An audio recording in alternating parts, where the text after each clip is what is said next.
Previously on Let's Play Disgaea, Hour of Darkness. Let's Play Disgaea, Hour of Darkness has no set schedule. The videos are done when they're done, and will be released when they're done. In case you haven't noticed, I've been more than a little busy the past few years. If you haven't noticed, wake up already! I moved across the country, got a new job, did several other series, including Daikatana. And now our story continues.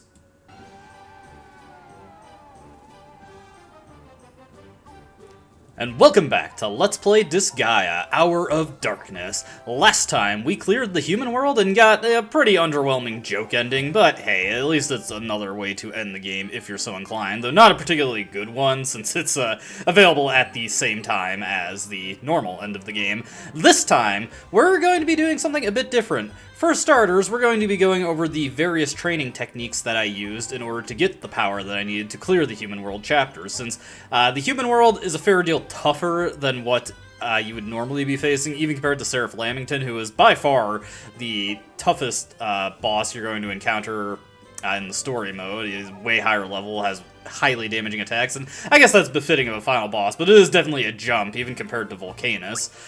So what we need to get to the levels of power that I got to, for starters, now I've done this throughout the Let's Play proper, but building up an Arms Master is critical. Even with a or S rank in Weapon Mastery, building up weapon levels is a ridiculously slow process. Let's take Laharl, for instance. He has an A rank in swords, spears, a lot of weapons he has an A rank in, because he's awesome like that. But that A rank means that he gets 20 points of weapon mastery per usage of his weapon, whether he do a regular attack, a counter attack, or a special skill. The amount of points you need to get a level up once you hit level 20, and it is the same for every level afterward, is 2,000 points. So you need to launch 100 attacks before you get even a single level. For every 100 levels of the Arm Master we get, you get an additional multiplier to it. So if we had just a level 100 Arms Master, the rate at which we gain weapon experience would be doubled, therefore halving the amount of time it takes. The effectiveness cap for an Arms Master is 1900. You can raise it up to 2400, but it stops doing anything at 1900. So we get 20 times the weapon experience for whenever we use a weapon, speeding up the process considerably. So this is critical for getting weapon levels quickly and breaking into higher levels of power. Transmigration is the earliest way players will discover for getting high levels of power, since resetting to level 1 gives a massive boost to your base stats, especially if you reincarnate at the Genius level, making you get way more out of your level ups. And that's a very good method of gaining power for the story mode, but it quickly hits diminishing returns once we get into the post-game. So, for starters, let's go over ways that we can quickly build up weapon mastery. And the most straightforward way of doing this, straightforward and easiest, is to go to the tutorial map. You have 6 very easy enemies that anybody can one-shot if they're even, you know, like level 4 with a decent weapon equip. So going into here, we can just shoot these guys. If your character has 2 to 3 counters, they can clean up on the enemy turn, get a few weapon levels. Say Laharl, for instance, gets 20 weapon experience, he needs 2,000 to level up, we multiply that by 20, you get 400. Killing 5 enemies here guarantees a weapon level, plus some change for the last one there. I believe Levi's weapon rate is, even though it says S rank, these values are not universal for the letter grade. There is actually a range, and when your generic creatable units rank up to the next tier, they get an additional point of weapon mastery. He's the tier 4, so the base weapon mastery gain for S rank is 25, so going up to the 4th tier, he should be getting 28 per attack, and, you know, multiply that by 20, you get what you'll get there. But this is a very rudimentary way of doing it, and it's far from the fastest. It's just the most straightforward, and honestly probably the easiest to work if you're building up a single character. But let's look at other options that we have here. We'll not even bother finishing that. I don't really want to go too far beyond 100 weapon mastery at the moment, just to keep us from being too overpowered. Let's go into a method specifically that is very useful for staff users, but can also be useful if you have a weak character and a really strong character who's capable of tanking. Let's go to Vyre's Castle, and we'll go to the level where we fought mid-boss for the first time proper in the game, because this is a map that has guaranteed attack +1 panels, and they are very, very close to the spawn area, and the enemies here are super easy to clean up, so let's just get our mage on there, and if you have a mage with a healing spell, just plop them on one of these attack plus panels and repeatedly cast healing spells on either themselves or others, and that's a very, very quick and easy way to gain staff mastery. The other method you have for using this is to have a ranged attacker, like a bow user or a gun user, just stand on one of these panels, or even have physical attackers, but this is better for ranged users just to avoid counterattacks, and then just have somebody stand within the range who has a ton of defense and HP, can tank hits from them, and it helps if the character is, close to level 1 with a weaker weapon. They can launch double attacks each turn and gain weapon mastery pretty quickly that way. I don't really like that method for weapon users, but this is by far the best method for casters, is taking advantage of attack plus panels with the heal spell. This is just very quick, very easy way to do it, and casters, by and large, do not have counterattacks, so this is the ideal option, since launching actual attacks against enemies is a much slower process for casters. But for weapon users, by far the best way to gain weapon mastery really quickly, and what's beautiful about this way is that if you start developing a second arms master, you can use it to develop weapon mastery for 2 characters at once, which is important if you're like me and you're going to be developing multiple characters to take on the post-game, so I will probably be picking up some extra arms masters along the way, though that is not a hard goal I have. We want to go to Chapter 5 in Jotunheim and go to Terrible Cold. If you remember, this is the map that is blanketed in an invincibility field, and stepping out onto this, we can have 2 characters walk out. So let's just have Laharl, and a character I made specifically for grinding up weapon mastery this way, Burrito the Ninja, and this works best if you have characters with a 3 counter. A lot of the generic units, once they start getting to the higher tiers, they have a natural 3 counter. Laharl was able to get it by passing the bill for getting more counterattacks at the Dark Assembly. Let's just have them attack each other, and this will guarantee that they'll launch a full barrage of attacks and counters against each other, giving us 3 attacks each per turn. That gets Laharl more than halfway to a weapon level, and for a character who has maxed out S mastery, like say I reincarnated Burrito to the highest level of Ninja, I think that would get him, let me see, 30 times 20, so that would get him more than like 80% of the way to a weapon level. Within 4 attacks, he would have a weapon level right there, and with enough counterattacks, like say I had 2 ninjas who were the top tier countering each other, that means every single turn we're getting a level of weapon mastery. To make this go as fast as possible, I highly encourage that you combine a lot of these enemies that aggro on you into a single enemy, and then just have someone lift them up. As long as somebody is standing on the invincibility tile, they don't get killed by crush damage from having an enemy held at the end of the turn.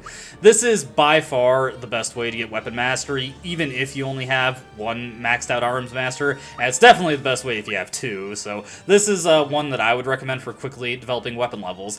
But weapon levels is not the only thing we really need to concern ourselves with. We also have to consider experience levels. Now, I will say the multipliers tied to weapon mastery will get you a lot more than just hard level grinding will, and once you realize that, going for weapon mastery and high-powered specialists on your weapons, that is by far the best way to get good power. But levels still have their use. Every level gets you half your base stats, more or less, and that gets you ever so closer to more power. But there's a very particular mechanic that kicks in once you bypass level 100, which we'll go over because we will be doing that within the course of this video. But I just want to go over one map that is really good for getting levels once you're in the endgame, Field of Virtue, the first battle of the final chapter. This is a field blanketed in an EXP 100%. It's against Strigoi, who are a high-tier enemy.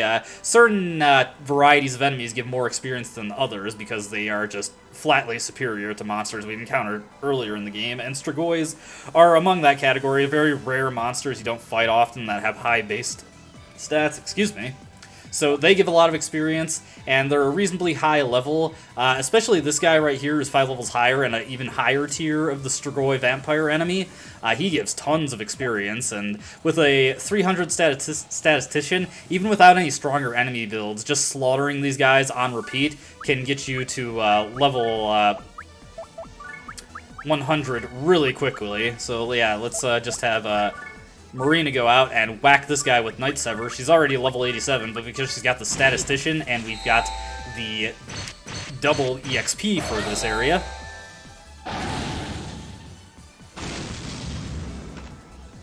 she gets 2 level ups off of that, so if we just repeatedly murder that guy, we'll be to level 100 in no time. And definitely this is a map on your first playthrough you'll likely spend a lot of time on, since it's a very easy way to get a ton of levels for characters. And when I first played this game, this is the map I used to unlock the super secret bonus classes of the game that require ridiculously high level generic units. However, I'm going to be coming up with different ways to do that within a matter of time that is also congruent to buffing up the characters that I actually plan on using. So that's the last thing I wanted to go over for training. This map, very good for getting your characters up to whatever level you desire, wherever you want to stop. I wanted to stop around level 75, and of course I got a little bit higher than that, but that's just kind of what you got to deal with things you can't account for. But why settle for just pretty good? We want the best. We want to get to high levels of power very, very quickly. So what we want to do is unlock a area that will allow us to do that very efficiently. Enter the Cave of Ordeals. Cave of Ordeals has no special requirements for unlocking like Prinnyland or the Human World. You don't need to be at any specific point in the game to unlock it. You merely need a rank 6 character in the Dark Assembly.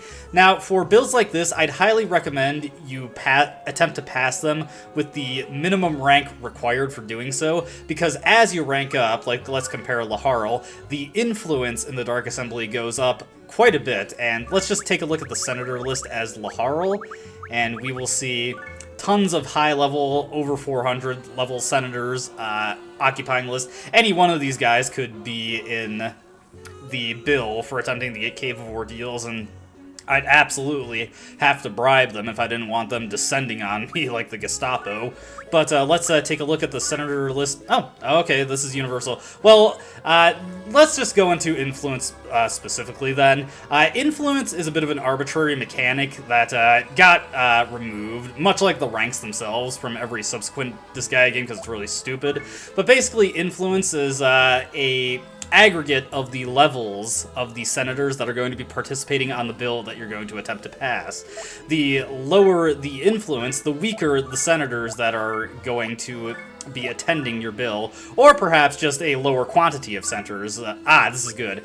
Now, the main thing you have to worry about with influence is that if your influence is less than the mana cost of the bill you're trying to pass, you cannot attempt to pass the bill. So we want the influence for this to be as close to 700 as possible, because when we go in to pass it, we will see that there's only a smattering of senators, and all of them are of relatively low levels that are pretty close to our own, so I can easily kill these guys without doing any special work, like trying to combine them all into a single senator that actually agrees with me, which, that's what we are going to do.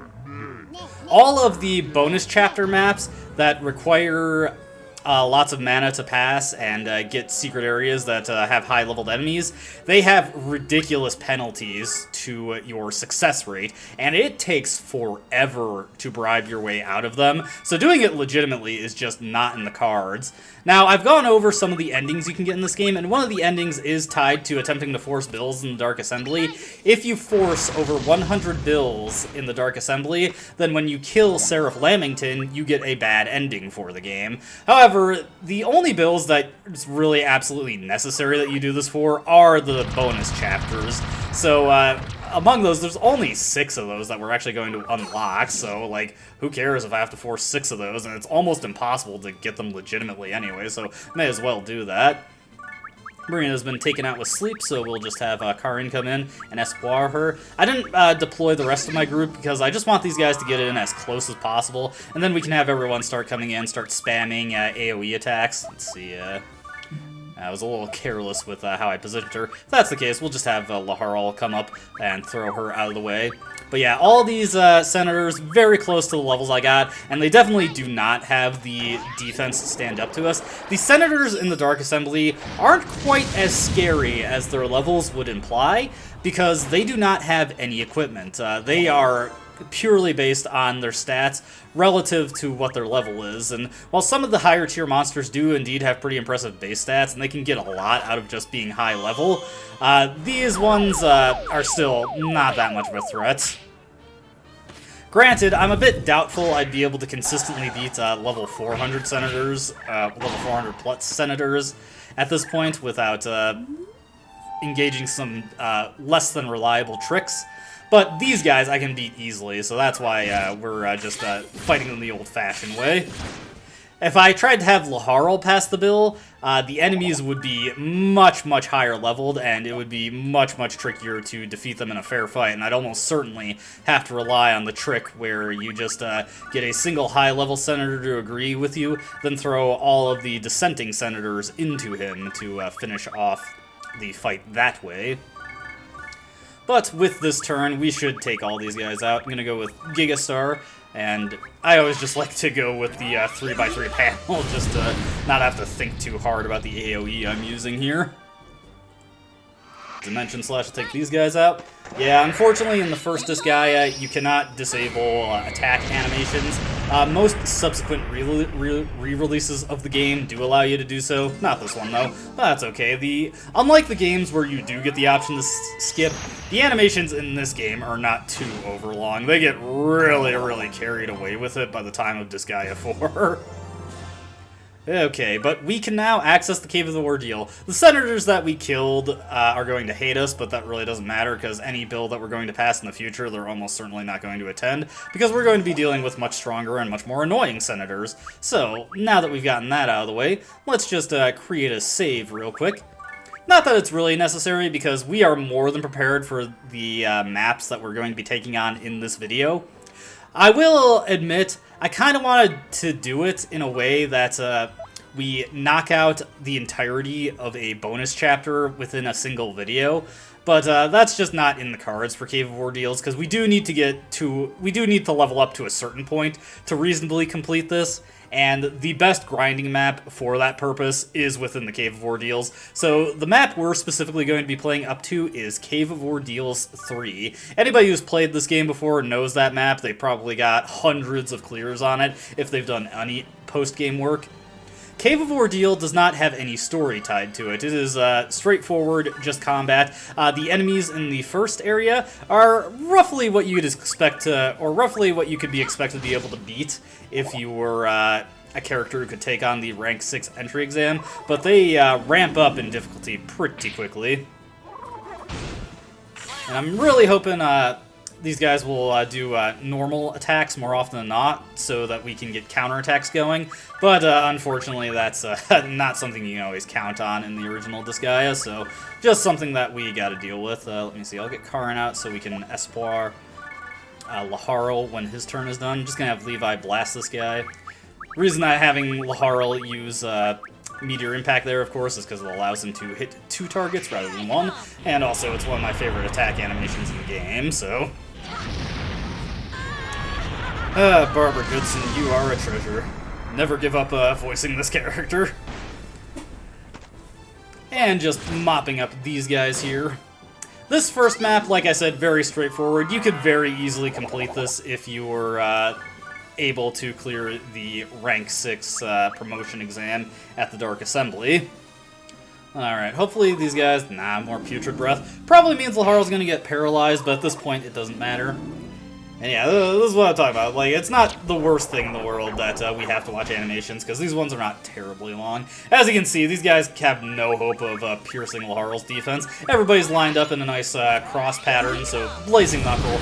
Well, I suppose it's more like a T-block from Tetris. Oh, hey, that guy could actually survive it. He must resist fire. That is okay. Karin, the reason mages are so great is that they can hit from 9 panels away, so even with her less than stellar move range, she can easily finish this guy off.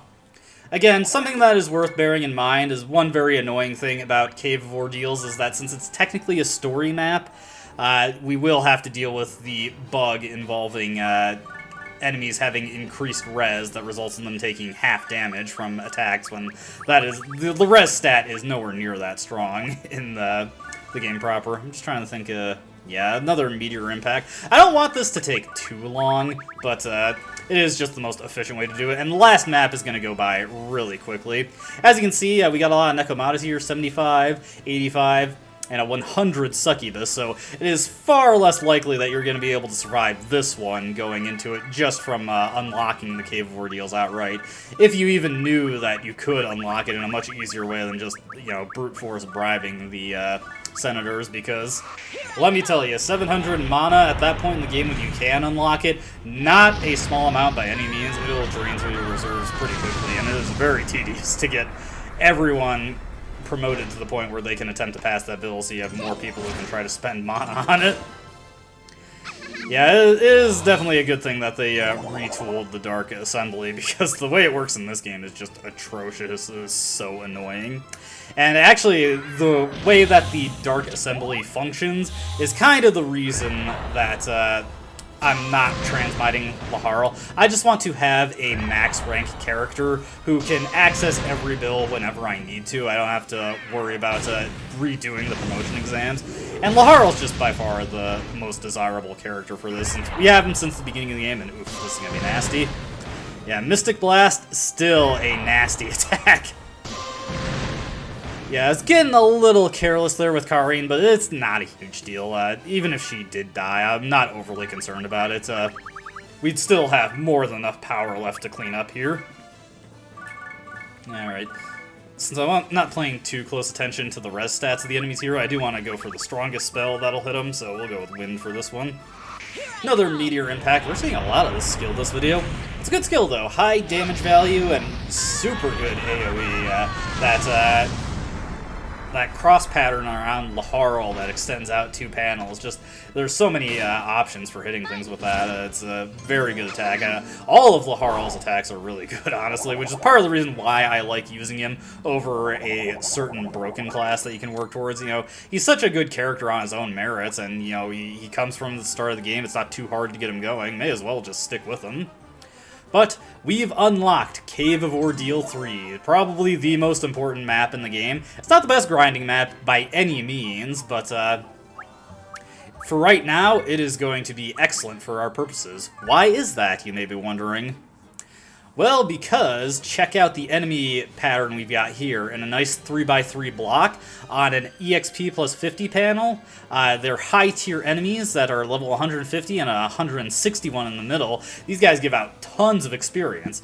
The problem, of course, is that they are the Cyclops demons who have ludicrous defensive stats, so we need some serious firepower to be able to kill these guys, which, conveniently, I do have. So let's see. We're going to have Marina launch out the first attack, and Karine's going to throw out a Gigastar just to clean up anything that she doesn't kill, if anything survives. I haven't really judged, I don't really have any way to judge the performance of the characters at this point, so, you know, just gotta roll with what happens. So let's see what we get here. Yeah, so Marina currently does not have enough firepower on her own to take all these guys out, but Karine is more than up to the task here. Yeah, there we go. Oh wow, one of them even survived, but we did get a nice bit of experience there, just 3 levels until level 100, and if Marina was able to kill any of them, she would have gotten so much experience for that. So let's have Laharl just take out one of these guys, and let's reverse our order of operations this time. We'll have Karine blast these guys with Gigastar, which they'll probably survive. We've unlocked Cave of Ordeals 4. Cave of Ordeals has 5 maps altogether, but we're not strong enough to take that on yet, so we're just going to leave that on its own now. Now let's, like I said, reverse our order of operations there. Let's have Karine cast Gigastar first, and then have Marina use Winged Slayer. And this is another reason why swords are one of the best weapons in the game. Since they have access to a 3x3 attack, they can take advantage of this map very easily. And yes, oh wow, did you see that? Those guys who had the halving damage bug, they took double-digit damage. You need serious firepower to overcome that. But that's not the end of the world. As you can see, with the statistician up to level 127, and it's not even a maxed out statistician yet, so there is more to be had there. So Let's get Levi and Laharl out, just do some cleanup here, get them powered up a little bit. Levi is definitely going to be by far the trickiest to get leveled up because he does not have he is not good with swords, so he can't get Wing Slayer, and guns do not have a 3x3 area attack, or any AoE attack for that matter, but he is good with fists, so if I can get a good fist, and I will be able to easily do so, we can just have him work on his fist level and get Big Bang, which is also a 3x3 area attack. Big Bang does have the drawback that it does not... or it's a fire elemental attack, so if any of these guys resist fire, they're going to take considerably less damage from it, but we can just overcome that by getting more attack power on a fist. And there we go, Laharl is also in the over 100 club. Now, the other big benefit of this map is that we get tons and tons of money for doing it. So we got 156k just from killing those enemies, and look at that. In the bonuses, we got 300k. So now, at this point, I can just clear this map a bunch and just max out the shop rank and get some really good weapons that way, because in Disgaea 1, the... rank of your items, I've never really gone over this too much, but items are ranked from 1 to 40, and in Disgaea 1, the weapon store sells weapons and armor up to rank 38. Rank 39 and rank 40 have to be gotten from the item world, or from special occasions like Longinus, who is a rank 39 weapon. You get him for getting... level 25 Spear Mastery, and conveniently, you know, he's also a legendary weapon by default, so that's pretty good. So, yeah, at this point, we can start increasing the store level, and I can quickly regain my supply of money by just doing that map over and over again. Now, the specific threshold I want to reach for my characters here is to get them up to level 300, since I feel that's like a good stopping point. The reason getting past level 100 and getting up to about level 300 or so is relates to something that happens when you equip stuff. So let's take a look at Marina's speed there. So it's 1254, and the Falcon Shoes boost it by 106. So that would mean, let's see, 100, so 300. It would bring her speed stat up to 1360. But if we look at the shoes, it's 1373. Now let's compare that against her speed aptitude. You can see it's just 100%. So where's that extra speed coming from? Well, once you get over level 100, you start gaining additional multipliers for what you equip in your armor and accessory slots.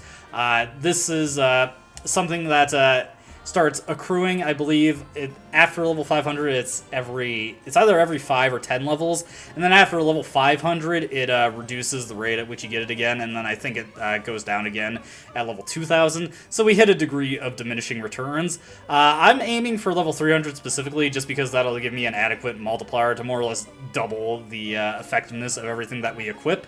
And that'll do us pretty good for the high-tier armor that we're going to be able to buy. We're going to be finding stuff like Testament Emblems and Royal Rings soon, so that'll make those items all the more potent, especially if I item world them. We don't have to specifically rely on Weapon Mastery anymore to get really good stat bonuses. Something that I would like to point out about this system is in regards to monster characters like, say, Thursday here. Since Thursday does not have Weapon Mastery, instead he gets that same kind of multiplier for his equipment applied to his weapon slot. So one thing that is remarkable about the armor slots, the accessory slots multipliers, is that it actually ends off just a little bit higher than Weapon Mastery. I believe it's like 40% higher than Weapon Mastery. So monster characters do actually have the most striking power at level 9,999 with good weapons equipped. So that's definitely something that monsters have going for them once you start getting into the post-game. And a lot of the post-game maps don't require too much intricate work with geo-puzzles or geo-panels. So their drawbacks with lifting and throwing are not as nearly as big a deal. Thursday is kind of a bad example for this because he can't transmigrate, so his horrible base stats are always going to hold him back a little bit, but that's neither here nor there. Now, one last thing that we are going to do for this video that not really any other good time to get into this, but I want to do this soon enough anyway, so let's just go to a map I really like for this, Gaudy Entrance at Dinero Palace. Now, I did make a bonus video way back when explaining monster capturing, but just going over it again, you can throw monsters into your base panel, and if the characters occupying the base panel are strong enough to subdue that monster in a one-on-one fight, and it just goes through your entire base panel until either the monster is defeated or everyone is dead, you capture that monster and add it to your own roster. But note what I say there, it has to specifically be monsters. What if you throw a humanoid enemy into the base panel? Well, even if it is a wimpy level 4 pugilist, like at the gates of Dinero Palace,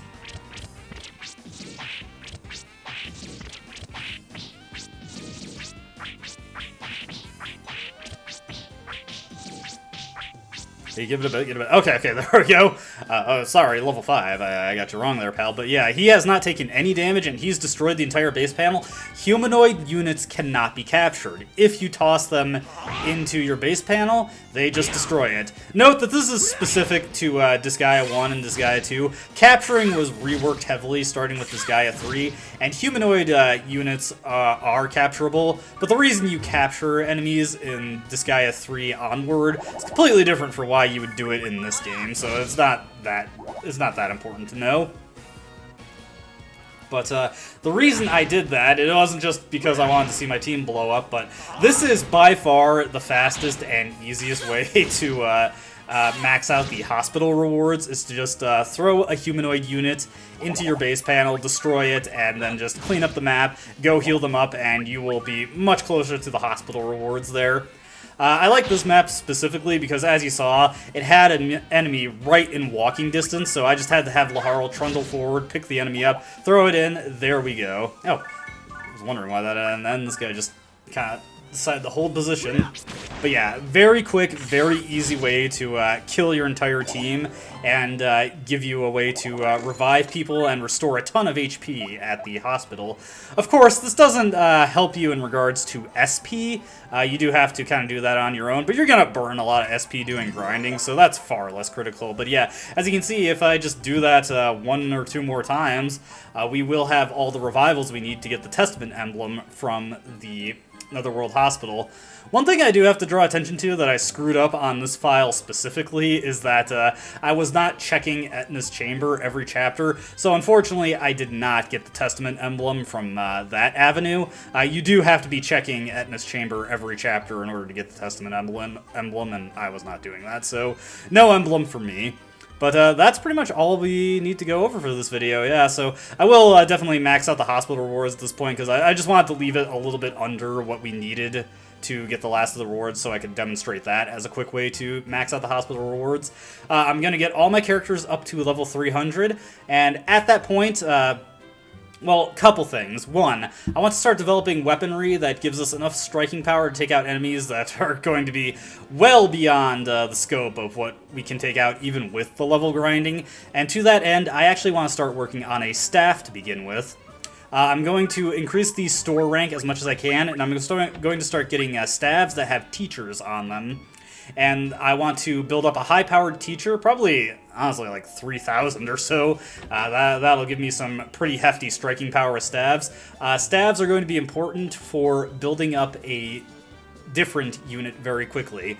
I guess I'll just spoil it right now. I plan on reincarnating a decently trained magic user into a thief who will have high-level star magic and high staff mastery.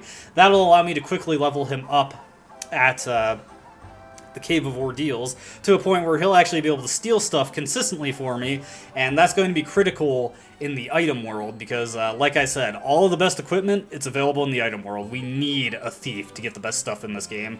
Otherwise, we're relying on bonus lists, and that is just as unreliable as it gets.